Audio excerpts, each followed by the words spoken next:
పేరు ప్రఖ్యాతులు పొందడానికి అర్హత కలిగిన దేశం ఏదైనా ఉందా అంటే అది భారతదేశం మాత్రమే. ఆధ్యాత్మిక సంపద మొట్టమొదటిగా తన మాతృభూమిగా భారతావనినే ఎన్నుకుంది. అటువంటి పుణ్యభూమి గర్వించదగ్గ వ్యక్తి స్వామి వివేకానంద.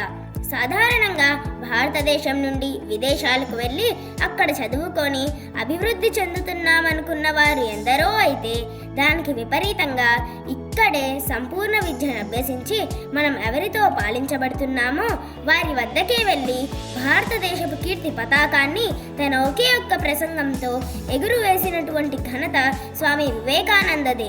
వారి జీవితంలోని కొన్ని సంఘటనలను మనం ఇప్పుడు దృశ్య రూపంలో చూద్దాం.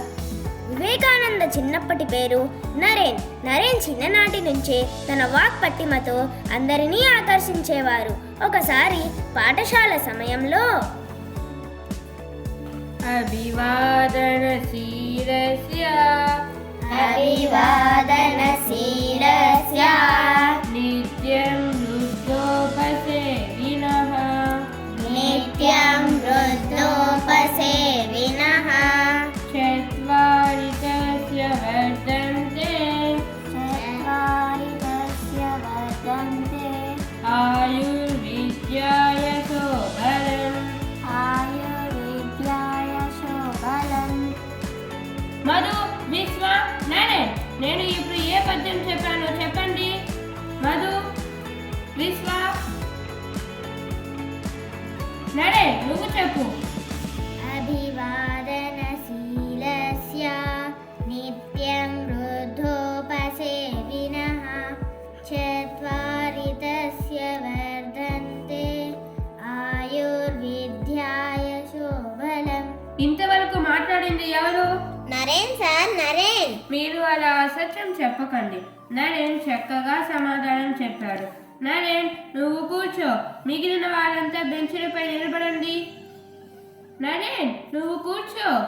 లేదండి, నేను కూడా బల్లపై నిలబడవలసిందే. ఎందుకు నరేన్?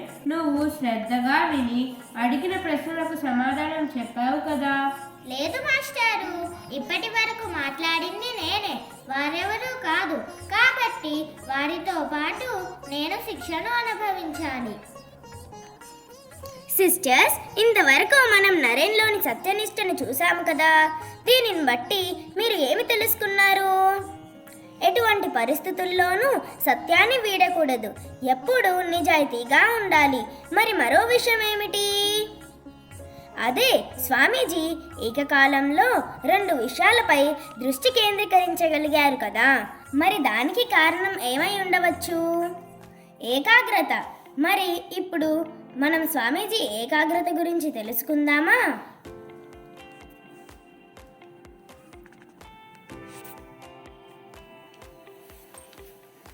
అఖండానంద, మీరు గ్రంథాలయానికి వెళ్ళి సర్ జాన్ లుక్బోక్ సాహిత్య సంపుటిని తీసుకురాగలరా? సరే స్వామీజీ, తప్పకుండా.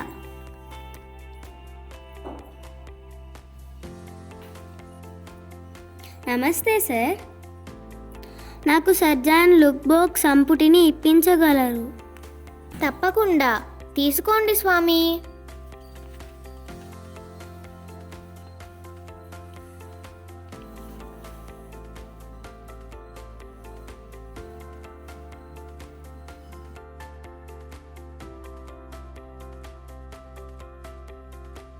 మరో సంపుటిని తెస్తారా? సరే స్వామీజీ. మరో సంపుటిని ఇస్తారా? తీసుకోండి.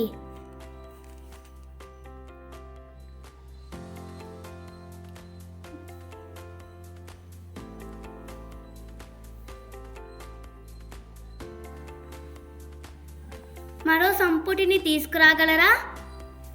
సరే స్వామీజీ.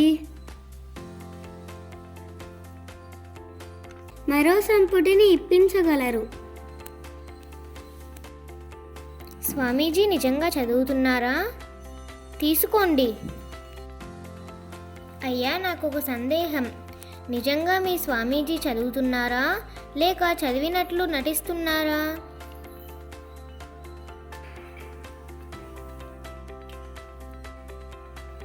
స్వామీజీ, ఆ గ్రంథాలయ అధికారి ఈరోజు నన్ను ఒక ప్రశ్న అడిగారు. ఏమిటది? ప్రతిరోజు నేను ఒక పుస్తకాన్ని తెస్తుంటే వారికి అనుమానం కలిగింది. మీరు నిజంగా చదువుతున్నారా లేదా చదివినట్టు నటిస్తున్నారా అని. వారి సందేహానికి నేనే జవాబు చెబుతాను. మహాశయ, మీ సందేహాన్ని అఖండానంద నాకు తెలియజేశారు. నేను ఈ పుస్తకాలను క్షుణ్ణంగా చదివాను. మీకు ఏదైనా సందేహం ఉంటే వాటి నుండి నన్ను కొన్ని ప్రశ్నలు అడగవచ్చు. ఈ విధంగా స్వామీజీ లైబ్రేరియన్ అడిగిన ప్రశ్నలన్నిటికీ జవాబు చెప్పారు. దానికి ఆశ్చర్యపోయిన లైబ్రేరియన్, ఇది మీకు ఎలా సాధ్యం స్వామీజీ? పిల్లవాడు చదవటం నేర్చుకునే మొదటిలో ఒక్కొక్క అక్షరంపై మనసు పెట్టి చదువుతాడు. ఆ తరువాత పదంపై మనసు నిలుపుతాడు. అలా ఏకాగ్ర శక్తిని పెంపొందించే కొద్దీ రెప్పపాటులో ఒక పేజీని చదవగలుగుతాడు. నేను కూడా అలాగే అభ్యసించాను. ఇప్పటి వరకు మీలాంటి గొప్ప జ్ఞానిని చూసిందే లేదు. మీ ధారణ శక్తికి గల ముఖ్య కారణం ఏమిటి? దీనికి ప్రధానమైనవి 3 విషయాలు: ఇంద్రియ నిగ్రహం, శిక్షణ, ఏకాగ్రత. అంతే. ధన్యవాదాలు స్వామీజీ. స్వామీజీ, ఇంద్రియ నిగ్రహం అన్నారు కదా, అంటే ఏమిటో కాదు, మన సెన్స్ ఆర్గాన్స్ని మన కంట్రోల్లో ఉంచుకోవాలి. ఏకాగ్ర చిత్తంతో చదువుకుంటే మనం కూడా స్వామీజీ అంత గొప్ప వాళ్ళం అవుతాము. అంతేకాదు ఫ్రెండ్స్, స్వామీజీ నుంచి మనం సందర్భానుసారంగా ధైర్యంగా దేనినైనా ఎలా ఎదుర్కోవాలో నేర్చుకోవచ్చు. దానికి ఒక సంఘటన చూద్దామా? ఒకసారి స్వామీజీ భారతదేశం అంతటా పర్యటిస్తున్న సమయంలో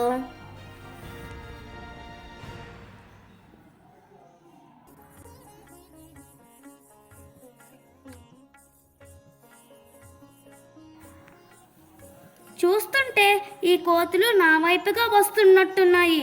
అమ్మో, నన్ను నేను రక్షించుకోవాలంటే పరిగెత్తాలేమో. ఓ మహాశయ, పరిగెత్తడం ఆపి ఆ కోతులను ఎదుర్కో.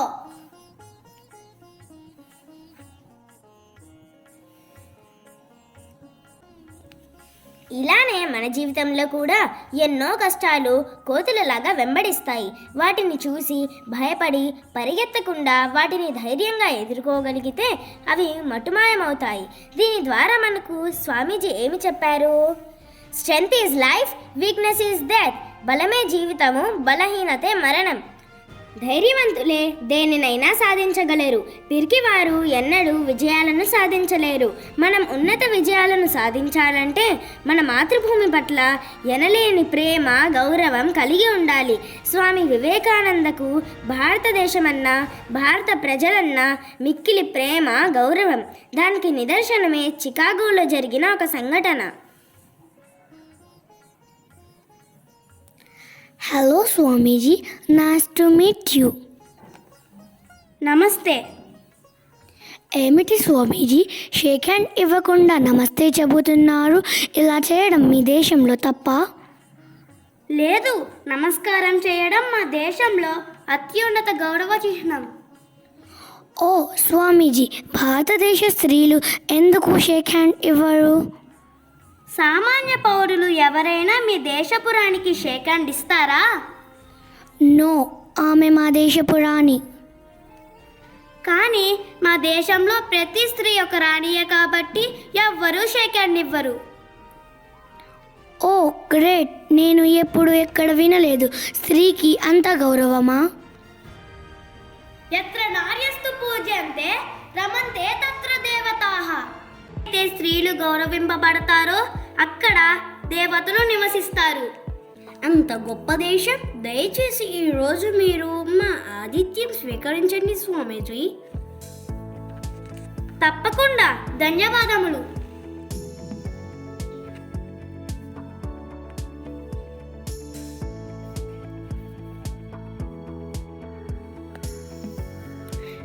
స్వామీజీ, మీరు ఉండడానికి అన్ని ఏర్పాట్లు చేశాను. మీకు ఏ లోటు ఉండదు.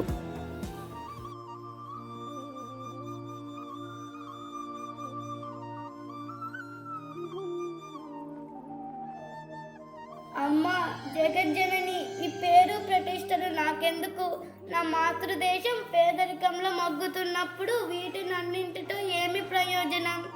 అక్కడ నా ప్రజలు తినడానికి పట్టడన్నం లభించక లక్షలాది మంది మరణిస్తున్నారు. కానీ ఇక్కడ ప్రజలు తమ ఆనందం కొరకు ధనాన్ని నీళ్ళలా ఖర్చు పెడుతున్నారు. నా భారతీయులని ఉద్ధరించేది ఎవరు? నేను వారికి ఎలా సహాయపడగలను? అమ్మా, నాకు దారి చూపు తల్లి. తన చుట్టూ తనకి ఆనందం కలిగించేవి ఎన్ని ఉన్నా స్వామీజీ తన మాతృదేశం కోసం, తన ప్రజల కోసం ఎంతగా వేదన చెందారో మనం చూసాం. అప్పుడు స్వామీజీ ఏమి చేసి ఉండవచ్చు? స్వామీజీ భారతదేశానికి తిరిగి వచ్చిన వెంటనే సమాజంలో మార్పు రావాలి అంటే స్త్రీ విద్యావంతురాలు కావాలని సోదరి నివేదితను భారతదేశానికి ఆహ్వానించి స్త్రీలకు కనీస విద్య అనగా ప్రాథమిక విద్యతో పాటు కుట్లు, అల్లికలు నేర్పిస్తూ వాళ్ళ కాళ్ళపై వాళ్ళు నిలబడేలా చేశారు. మరియు సోదర సన్యాసులతో కలిసి శారదమ్మ ఆశీస్సులతో రామకృష్ణ మిషన్ ఆవిర్భావానికి అంకురార్పణ చేశారు. కేవలం 39 సంవత్సరాల వయసుకి నవభారత నిర్మాణానికై అంకురార్పణ చేసిన స్వామీజీ మరికొంతకాలం జీవించి ఉంటే నవభారత నిర్మాణం ఎప్పుడో జరిగి ఉండేది. స్వామీజీ మనకు చూపిన మార్గంలో మనం నడిచి నవభారతాన్ని నిర్మిద్దాం. Arise, awake, and stop not till the goal is reached.